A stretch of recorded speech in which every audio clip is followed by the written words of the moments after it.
안녕하세요. 경기도 용인시에 살고 있는 40대 초반 주부입니다. 친정엄마와 시어머니를 한 집에 모시고 함께 살고 있어요. 주변에 이런 이야기를 전하면 다들 놀라면서 힘들겠다. 어쩌다 그렇게 되었냐고 하도 묻는 바람에 사실 이 이야기는 이제 잘 전하지 않게 되었는데요. 최근 겪은 일을 전하고 싶어 사연에 적기 시작하면서 우선 밝히고 하나씩 이야기를 풀어가는 것이 맞는 것 같아 알려드리고 시작하려 합니다. 지금까지 들으셨던 이야기들과 조금 결이 다른 이야기가 될 수 있는데요. 누구나 살면서 삶의 방향성에 대해 생각하는 시기가 있기 마련이고 혹시 그런 시기가 지금이라면 도움이 될 법한 이야기라 전하고 싶습니다. 옆에서 직접 보고 겪은 이야기지만 확률적으로 따진다면 희박하기 때문에 저 역시도 아직까지 믿기지 않을 때가 있어. 여러분들도 세상에 이런 일이나 나올 법한 이야기네 라고 생각하실 수 있을 것 같아요. 그럼에도 불구하고 이야기를 전하는 것은 우리가 어릴 때 늘 듣던 쿵 심은 데 쿵 나고 팥 심은 데 팥 난다는 그 말을 다시 한번 생각해 볼 필요가 있을 것 같아서입니다. 여보, 장모님과 함께 산 건 어때? 5년 전쯤 제가 연생이 둘째를 임신했을 때 신랑이 꺼낸 이야기예요. 평소 몸이 약한 편이기도 하고 2년 터울을 생각했는데 생각지 않게 1년 터울로 아이가 생기면서 제가 혼자 아이를 돌볼 수 있을지 걱정하던 신랑이 친정아빠 돌아가시고 혼자가 된 친정엄마에게 SOS 해야겠다고 생각했던 것 같습니다. 저 역시도 평소 엄마가 혼자 된 게 늘 마음에 걸렸던 터라 다른 형제가 있는 것도 아니고 그랬으면 좋겠다 내심 생각하기도 했어요. 나야 그럼 그 맞지. 근데 어머니 말씀은 괜찮을까? 우리 엄마 걱정을 왜 해? 엄마는 큰형네서 잘 지내고 있잖아. 근데 여보는 혼자나 다른 형제가 부양할 수 있는 것도 아니고 혼자 지내면 외로우니까 함께 지내는 게 정신 건강에도 좋다고 하더라고. 단순히 제가 외동이라 엄마를 무시는 것이 아닌 엄마의 정신 건강까지 생각하는 마음이 너무 고마웠습니다. 더군다나 한번 육아를 하게 되면 육체적으로 힘들다며 파트타임이지만 낮에 4시간 정도는 가정일을 도맡아 할 분을 따로 부르기까지 한다는 배려심에 흔쾌히 엄마에게 말했어요. 엄마, 나 이번에 출산하면 내가 연생이 혼자 봐야 하는데 엄마가 도와줄 수 있을까? 당연히 엄마가 도와야지. 얘는 뭘 그런 거 새삼 묻고 그래? 희나도 거의 엄마가 키웠는데? 그치? 우리 첫째도 엄마가 다 키웠지? 그래서 말인데 힘들게 우가지 말고 이제 우리 집에서 함께 지내는 건 어때? 함께 살자고? 방희 씨가 그러자고 하네? 엄마 혼자 지내는 것도 마음 쓰인다 하고. 나야 고맙지. 너희가 불편할까 걱정이지만 엄마도 흔쾌히 허락해 주었습니다. 사실 저런 주만 해도 신랑은 장모님 또는 시어머니와 함께 사는 것을 선호하는 것은 아니었어요. 항상 저에게 말하는 것이 자기는 자기 엄마랑도 못 살기 때문에 미안하지만 장모님과도 살기 어려울 거라는 말을 종종 했거든요. 그런데 이렇게 결혼하고 시간이 지나자 신기하게도 먼저 신랑이 제안을 하게 된 것입니다. 저는 살면서 옆에서 보았기 때문에 왜 그런지 어느 정도 짐작은 하고 있었어요. 양가 어머님의 표현 방식이 전혀 달랐거든요. 장모님, 죄송해요. 마트 찾는다고 찾았는데 지난번 해정이랑 같은 곳이 더 맛있는 것 같아요. 무슨 말이 그래? 나는 여기도 충분히 맛있어. 그 집은 그 집대로 맛있겠지만 나는 그 집 맛을 안 봐서 그런지 나는 이 집 음식이 딱 맞고만 그래.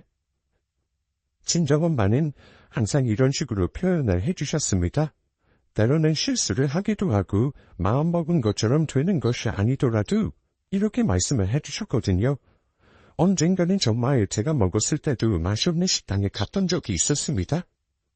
장모님, 여기 음식이 성의가 없네요. 그러게, 신음식도 아니고 이렇게. 아니야, 아니세. 그래도 나는 맛있었네. 이렇게 맛있다 해줘야 다음에도 또 데리고 간다고 TV에서 봤네. 나는 괜찮았네. 장모님도 참 맛없는 걸 없다고 말씀해 주셔야 다음에 장모님 입맛에 맞는 곳에 가는 거죠.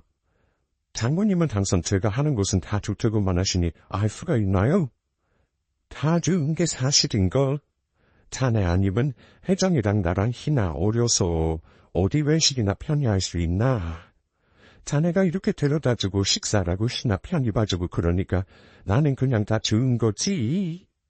작은 일상이지만 이렇게 신랑이 하는 모든 일에 잘한다 이야기를 해주니 신랑은 친정엄마랑 있는 시간을 편해했습니다.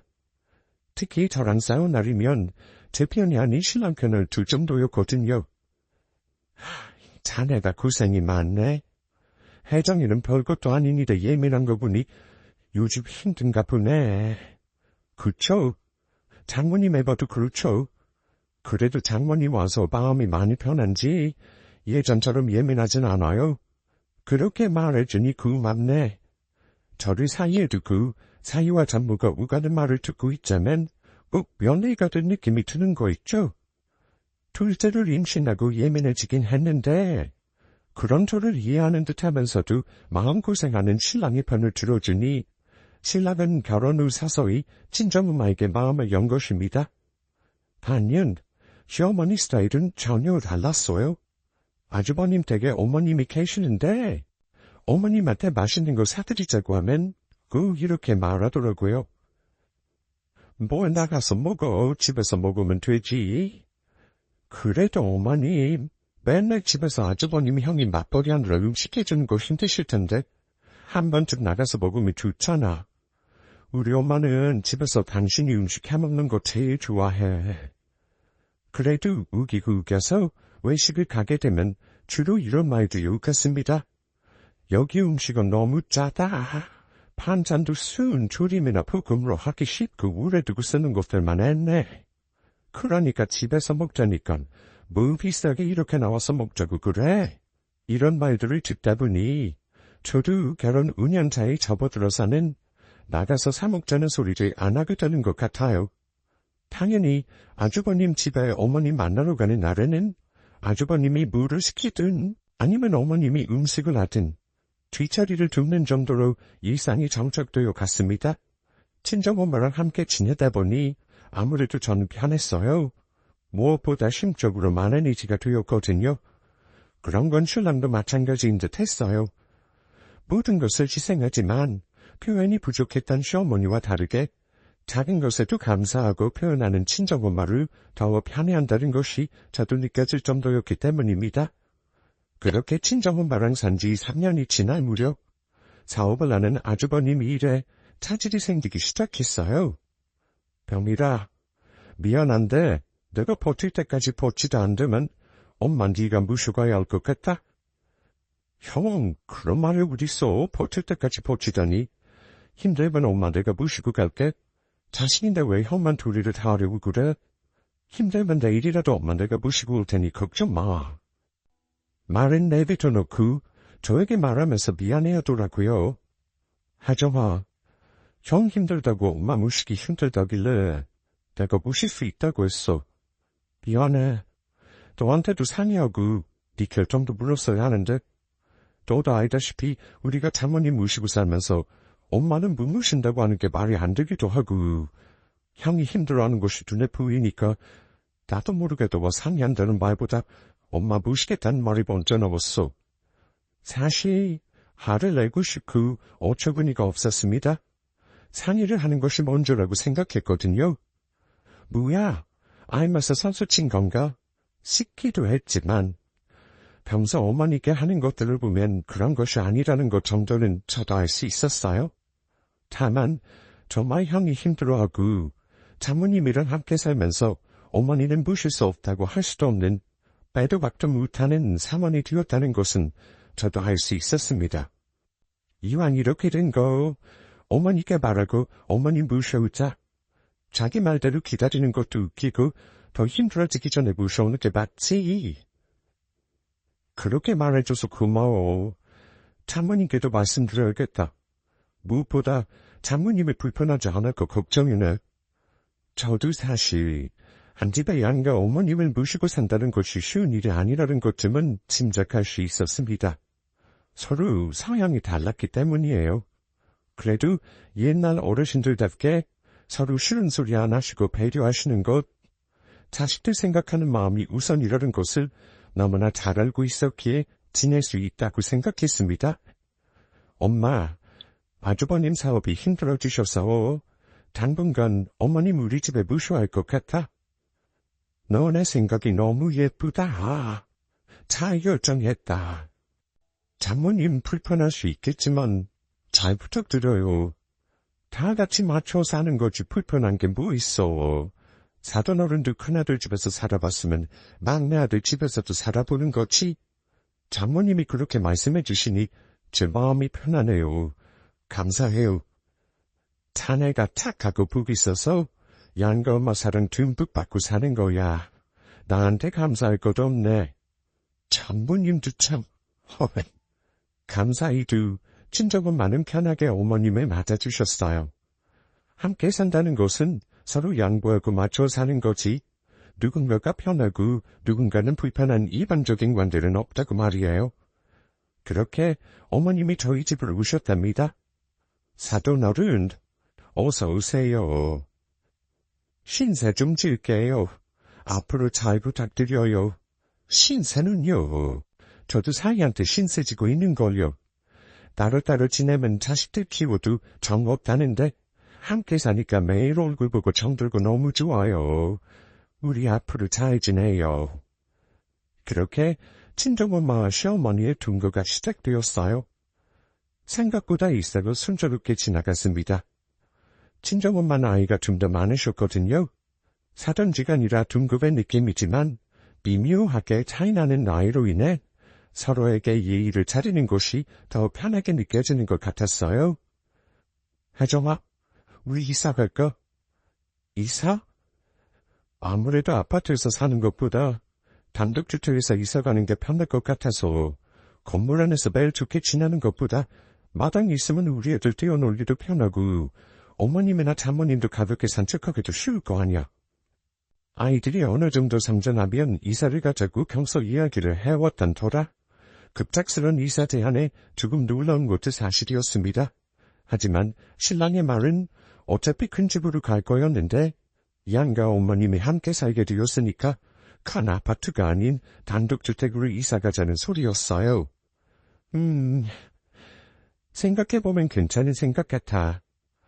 집이 넓으면 양가 어머님이 마주칠 일도 줄어들고 독립적인 공간도 확보하면 나도 신경 쓰는 게 덜할 것 같기도 해. 그렇게 다방면으로 집을 알아보다 경기도 육리 쪽으로 자리를 잡았습니다.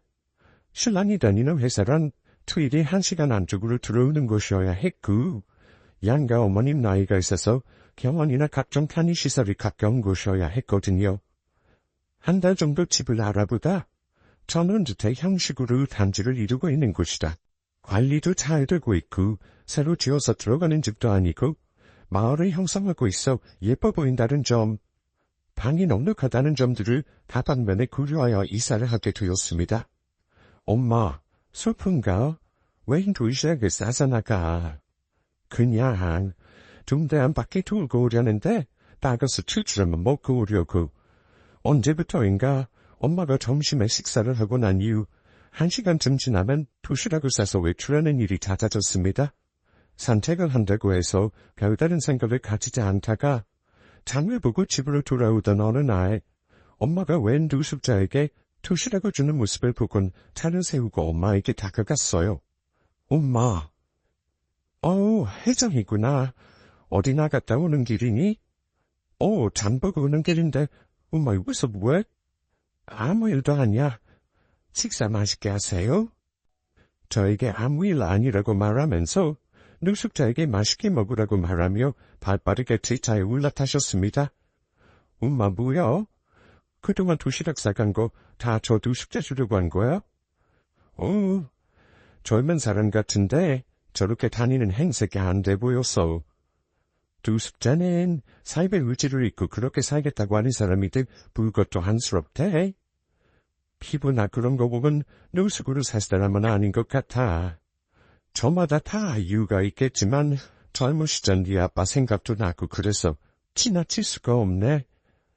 아빠가 노숙을 했었어? 아빠가 엄마를 만나기 전 방황을 했었답니다. 어떻게 세상을 살아야 할지 단발 신사로 전국 각지를 돌아다니셨다 해요.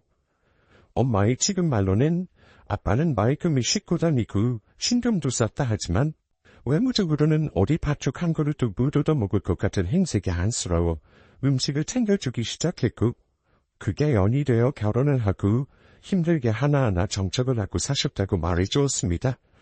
언제부터인가 동네 걸어다니면 전에 없던 노숙자가 보이기 시작했고 유심히 보니 꼭 젊은 시절 아빠 연령대처럼 젊어 보이는 장년이 그러고 있는 모습이 안쓰러워 챙겨주기 시작했다고 해요. 자주 챙겨주면 정말 아무것도 안 하게 될까봐 그러지는 못하겠고 그래도 굶을까봐 이틀에 한 번은 도시락 싸서 전해주게 된 거야. 그랬구나. 나는 엄마가 점심 먹고 나서 꼭 도시락 싸서 어디 나가길래 남자친구 생긴 줄 알았지. 어머, 알았니? 남자친구 만나서 도시락 먹는 날도 있고 남자친구 만나면 노숙자한테 도시락 주고 그런 거지 뭐. 뭐라고? 엄마 이야기 듣고 있으면 진짜로 착각한다니까. 하하하. 그렇게 친정엄마가 노숙자를 챙겨주는 것은 별다른 생각은 못하고 지나쳤습니다. 엄마는 그 이후에도 종종 도시락을 싸서 나가셨고 집에 남은 반찬을 가지고 나가는 것이 아니라 도시락을 싸서 가져다 주는 날이면 음식을 좀 넉넉하게 하셔서 새로운 음식을 덜어서 도시락에 싸서 가지고 나가셨어요. 집에 있는 그릇으로 가져다 주면 반납이나 이런 부분들을 부담스러워할 수도 있을 것 같다며 일회용 그릇을 사서 가져다 주시고 혹시 오늘 지금 당장 먹지 않아도 하루 정도 쉬지 않을 수 있는 음식들을 채워가지고 가곤 하셨습니다. 그렇게 6개월 정도의 시간이 흐르고 신랑 생일이 다가왔어요. 양가 어머님들 한 집에 계시니 상다리가 부러지겠어요. 왜 부럽니? 내년 회장일이 생이라도 사돈 어른이랑 이렇게 상다리 부러지게 잘해줄 테니 서운하게 생각 마렴. 아니에요, 어머님 서운하긴요. 경희씨 살은 듬뿍 받고 있구나 느껴서 뿌듯할 거예요. 그럼 우리 사위 예쁘니까 더해주고 싶다면 올리 산이 없어 여기까지 하는 게 한이 될 뿐이다. 허허허, 사돈 어른은 어쩜 제 맘에 들어갔다 나오셨어요? 저랑 마음이 같네요. 성인 4명과 어린아이 2명이 사는 집에서 일주일은 음식을 하지 않아도 될 만큼 넉넉한 음식들이 만들어졌습니다. 다양한 음식들이 즐비했고 그간 함께 지내면서 고생했을 저와 신랑을 위한 양가 어머님들의 사랑을 느끼는 순간이기도 했어요. 우리 사랑하는 사위 생일 축하하네. 우리 아들 생일 축하해. 경희씨 생일 축하해요. 오빠 생일 축하해. 온 가족이 생일 축하를 받으며 배불리 음식을 먹고 행복한 하루를 보냈어요. 신랑 생일은 한겨울인데 생일날은 따뜻하고 포근했는데 자고 일어나니 마당에 흰 눈이 제법 쌓여 있었습니다. 눈이 예쁘다 생각한 저와 다르게 신랑은 출근길이 막히겠다며 평소보다 1시간 일찍 출근길에 나섰어요. 어머님도 눈이 오니 몸이 찌뿌둥하다며 사우나 들리겠다고 아침 신랑이랑 나가는데 함께 나가셨습니다. 저는 아이들이 아직 일어나지 않아서 늦잠을 자야겠다 싶었는데 친정엄마가 주방에 들어가서 분주히 음식을 하시는 거예요. 엄마, 이 아침엔 뭐예요? 가족도 다 나갔는데. 이따 먹을 음식 준비해두려고. 너는 더 자렴. 참겠어. 엄마, 뭐 도와줘? 그럼 베란다 김치 냉장고 가서 어제 고기 쟁여놓은 것 좀 가져와 구울래? 그렇게 엄마는 어제 남은 음식을 데피기도 하고 새로 고기를 굽기도 했습니다. 이내 한 상이 근사하게 차려주고 엄마가 그러시더라고요. 혜정아, 우리는 어제 병일이 생일이라고 한 상 거하게 먹고 따뜻하게 지냈는데 하루 사이 기온이 뚝 떨어지고 추워졌잖니? 자꾸 그 젊은이가 눈에 밟히는구나. 이렇게 추운 날 도시락 가져다 주고 체하면 어떡하나 싶고, 잔치 음식이니 따뜻하게 먹이고 싶어서 데려다 먹이려고 해. 그러니까 너는 아무 말 마라. 엄마는 되게 그렇게 말씀하시더니 잠바를 입고 집 밖으로 나갔습니다. 노숙자는 마을 어디쯤에서 자며 숙식을 해결하는 듯 했어요. 저희 엄마가 주로 밥을 챙겨주시는 편이어서 그랬는지 여전히 마을 어딘가에 머물고 있었거든요.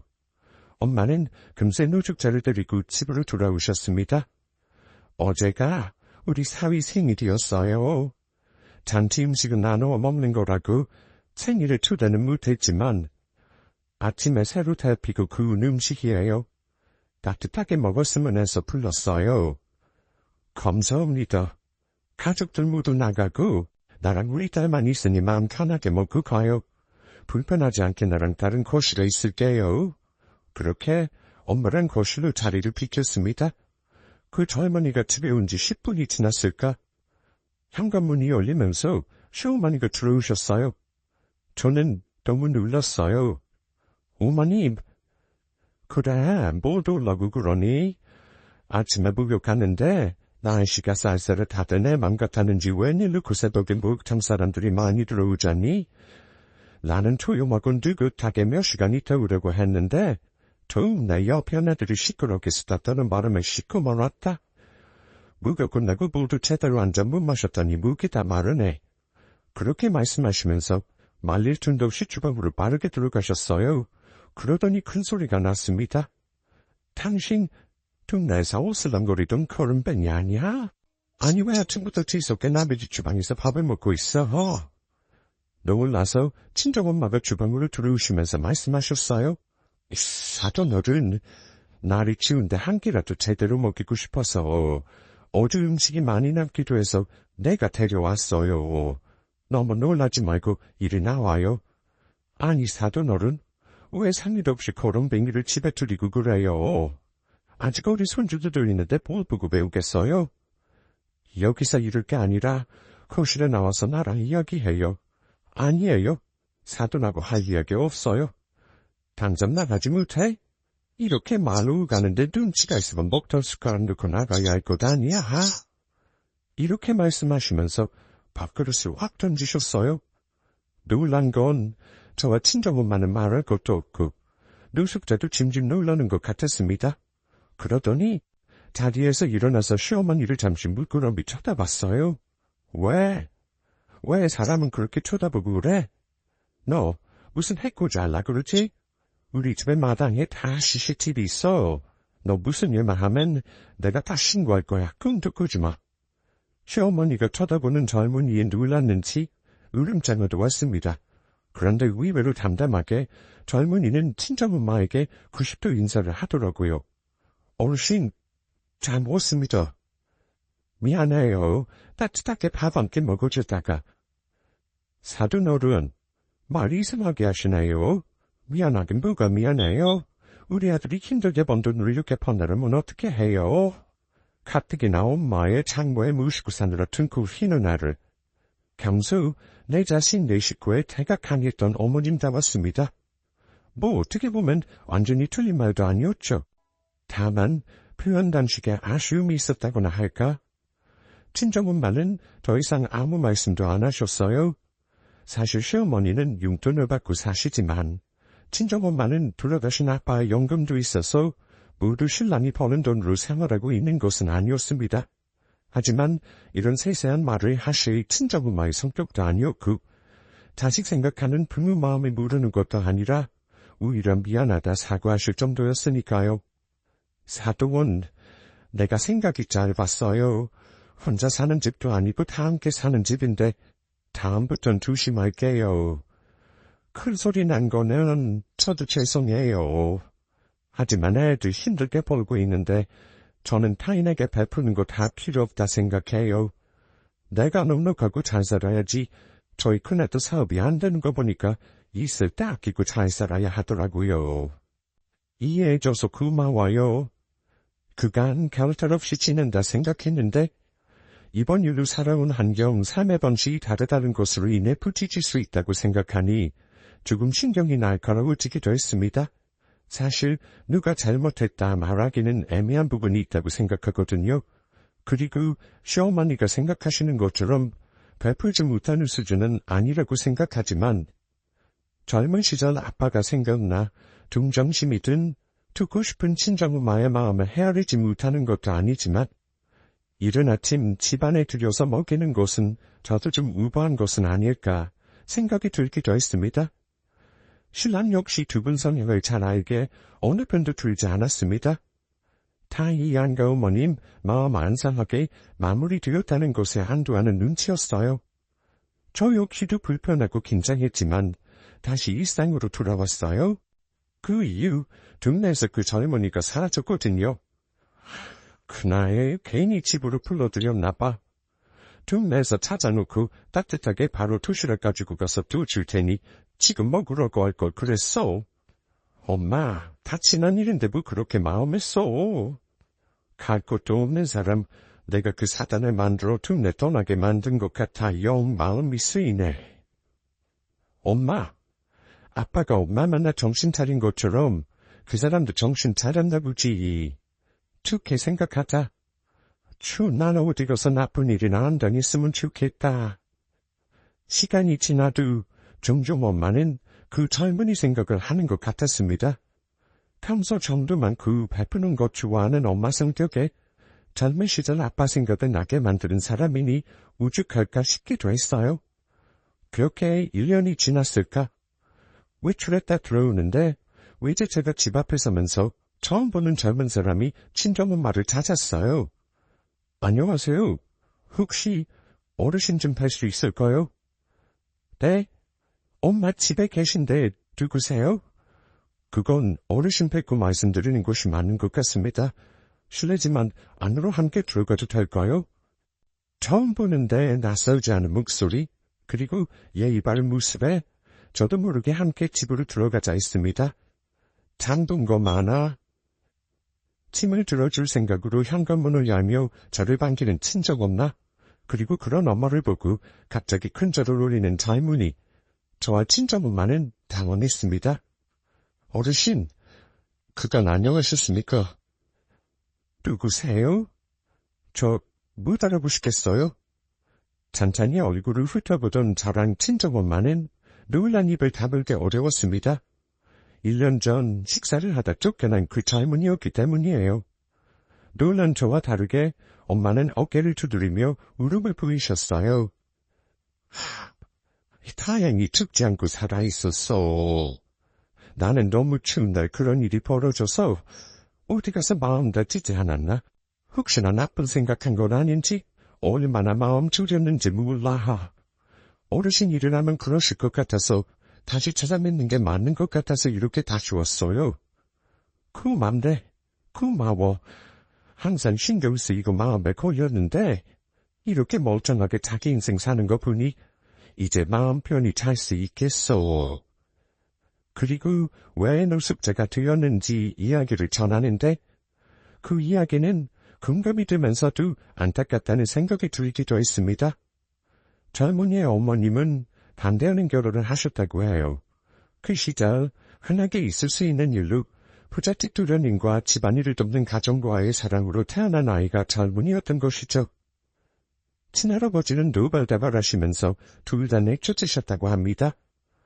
한푼의 지원도 받지 못하고 힘들게 사시다 장사하러 나갔다 돌아오시는 밤길 음주운전 차에 치이셔서 두 분 다 돌아가셨다고 해요.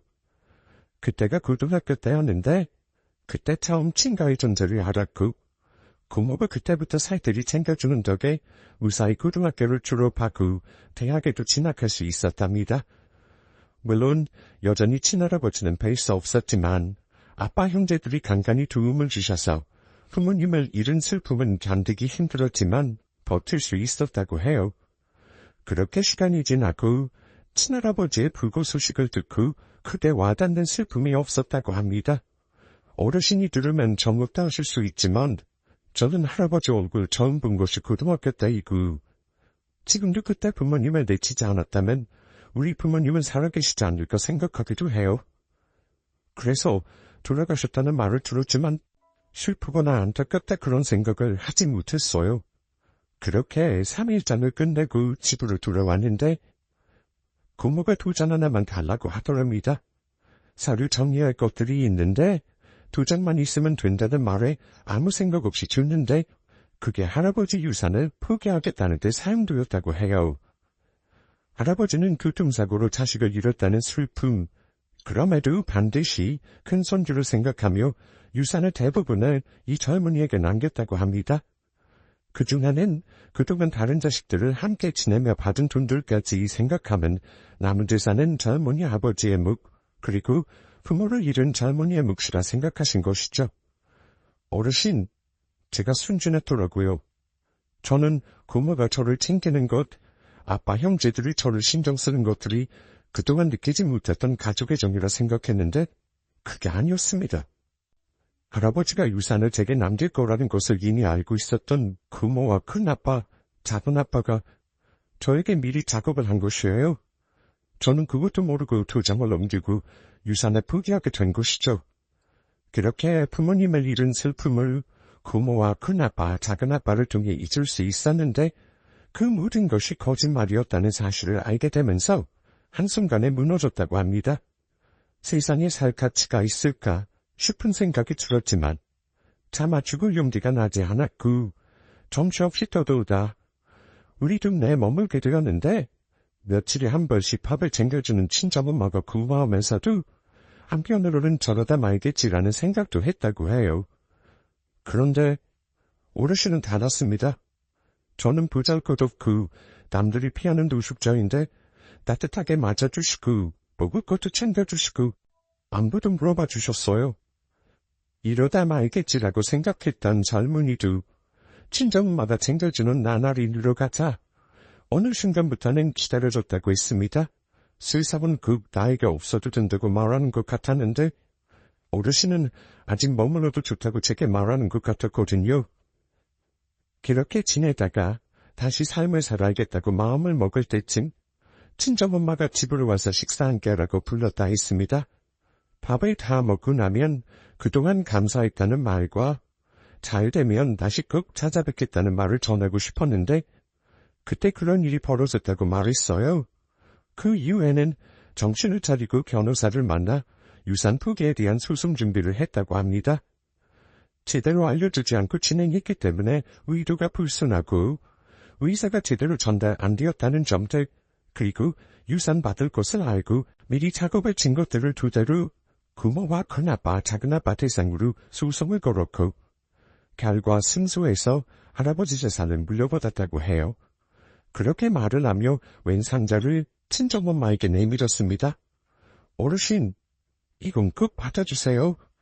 어르신이 아직 세상은 살만하다, 따뜻하다. 제가 느끼도록 사랑을 베풀지 않으셨다면 저는 아직도 세상을 떠들며 다시 살아야 한다는 마음먹기가 어려웠을 거예요.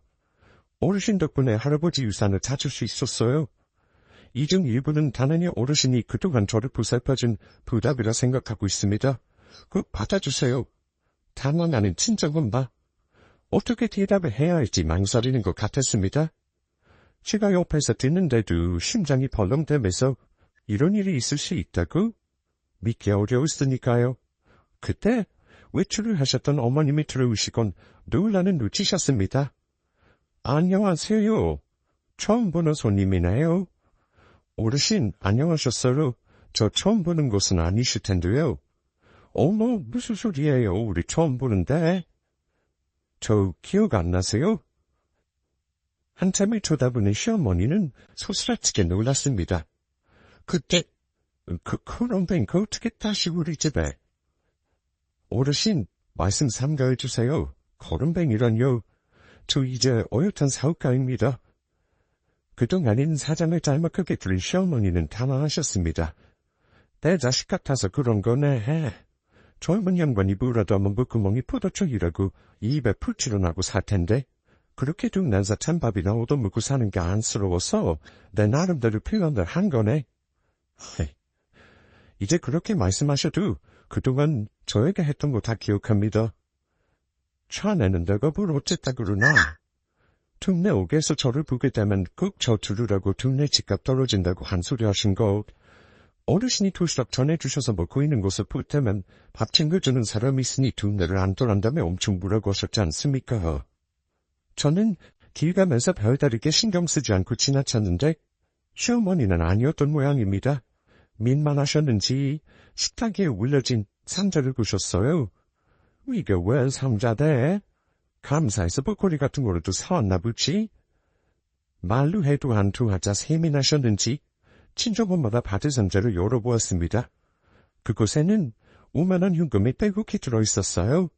놀란 시어머니 못지않게 저와 친정엄마도 놀라기는 매한가지였죠. 이게 뭔가? 시어머니 말처럼 목걸이나 작은 선물일 거라 생각했는데 현금이란요? 당황해서 묻는 친정엄마에게 의외로 담담하게 젊은이를 말했습니다. 그동안 제 밥값이라고 생각해주세요. 사실 제가 2년 넘게 길에서 생활하면서 많은 사람들을 만났습니다. 그 사람들 중에는 저 어르신처럼 동네 격 떨어진다고 걱정하시는 분들이 대부분이었고 한국 통전을 던져주시는 분들도 계셨어요. 하지만 어르신처럼 따뜻한 밥, 혹시 지금 먹지 못하면 다음날 먹어도 상하지 않는 반찬들을 가져다 주신 분은 없었습니다.